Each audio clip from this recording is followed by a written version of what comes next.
Okay, arm muscles. Let's look at the arm model. So you have a few you have to know. Starting off with, here's your overall view of the arm. Deltoid right here kind of covers the outside of your shoulder area. A lot of big stuff there. Sticky part on there, kind of gross. Pop this sucker off underneath the arm. Start with the muscles of the rotator cuff. You have this one right here, teres minor. This one, which is the infraspinatus muscle, and this is the same place as where that fossa is on the scapula. So those muscles of those same fossas have the same names here. So this is the infraspinatus, and this is the supraspinatus muscle, and then on the other side we have the subscapularis. And so when it comes to those parts of the scapula, I mean, this is the spine. So if it's above the spine, it's supra. If it's below the spine, it's infra. Okay, next up, Anconius right here. And so Anconius kind of sounds like, I don't know, some jerk old name, like, oh, look at, Anconius over there doing his thing. Or like a derogatory, like, oh, look who's acting, Anconius today. You just want to, like, elbow them in the face. And so this is kind of like right near the elbow, and just bam, pop them right in the face. That's kind of how I think about it. Dumb things help remember things. Anyway, next up, another thing, another muscle would be, so when it comes to these arm muscles, you want to think about like some of their names kind of give away where they can be found and what they do.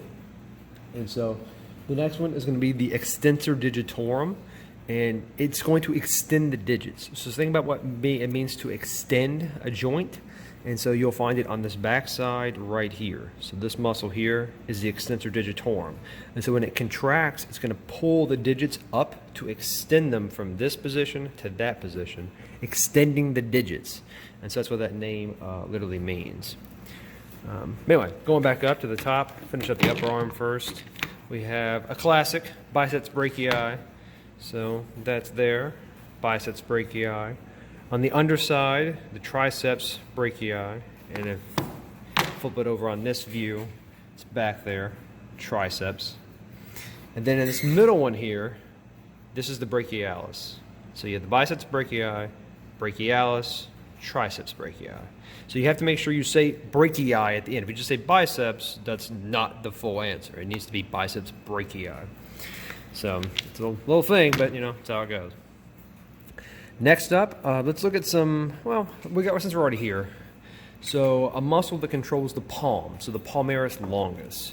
And so that's this muscle here, so the palmaris longus. And you can see it feeds right into the palm, so that one should be easy. There is another one that we're about to look at that can be pretty similar to that. So let's go ahead and pop this sucker off. Be careful if you want to peel off muscles at your own home on yourself, because they don't come off like this. I wouldn't recommend it. But we have a couple here. So, one really, the Flexor Digitorum, and it's this one. It's also technically this one. It's like two different branches, but Flexor Digitorum. And so these are going to flex the digits, and so it'll cause them go from that state to that state, right? Flexing the joint. And so this is what you'll find there. So that's the Flexor Digitorum. And so it's kind of easy to get that one confused with palmaris longus, but that's just, the curse of learning muscles.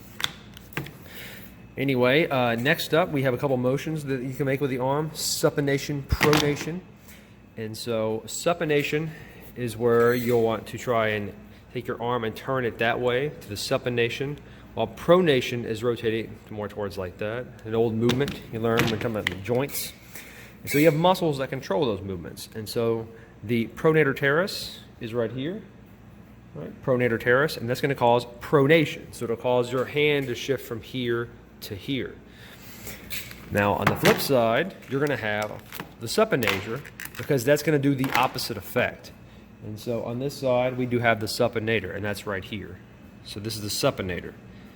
And so what that does, it's going to take it from this direction to that direction and turn it that way. So there's no need to make it too hard for yourself. And I think that might be it. That seems about right. There may be one more, but I don't remember. I'm just going off this from memory. So if you have to know more, you should know more. But if that's it, fantastic. Now, one thing to keep in mind is you do have to even recognize these muscles on models besides just the arm. So don't only rely on that. So, but Luckily, these same things, I mean, it's muscles. They're going to be found on the same models from the same locations. So try and keep up with those same little tips, same little tricks on finding these things, because it'll be pretty uniform across the board. But a nice little bonus, because I see nobody looked at these so far. Distressing enough, it seems. Maybe some have, but it wasn't really obvious. Was the abdominal muscles. And so looking at these on a model, this is the abdomen. And so check that out. What a nice abdomen. And so you have some that are obvious, right? The pectoralis, pec minor here. But then you also have the intercostals, which are right here. Now there's two intercostals. There's the internal and the external. The internal is right here. And you can kind of look at them and see their angle, how they're going. And then the external intercostals, they are, let's see, right here. So right there is the external intercostals. Then you have, let's see, what, the rectus abdominus. And so that would be here, this muscle, rectus abdominus. No real, as many tips on these. It's just kind of hard.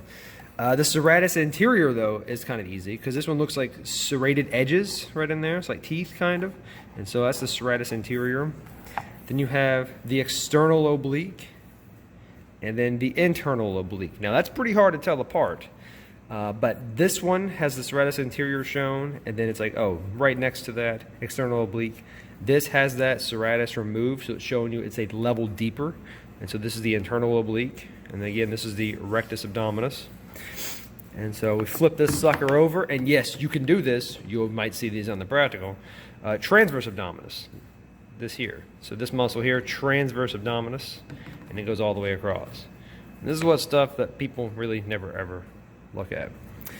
And other ones you really don't have to know on this underside. It's just this one's a good. But yeah, that's some of those muscles. Again, not a lot of people usually look at those. And anyway, that's it. Have fun.